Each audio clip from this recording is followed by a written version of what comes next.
The pole is shaking and becoming loose. Fold out the handle.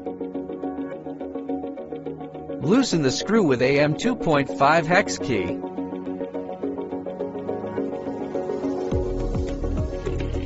Use AM 3 hex key to adjust counterclockwise until it feels right.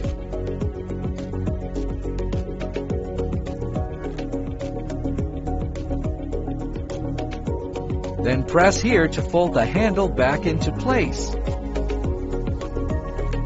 If it won't snap back, the adjustment is not correct. Turn clockwise slightly to tighten as needed. After adjustment, snap the folding handle back into place. Shake the pole to ensure there is no wobbling. This indicates the adjustment is complete. After adjustment, tighten the screw.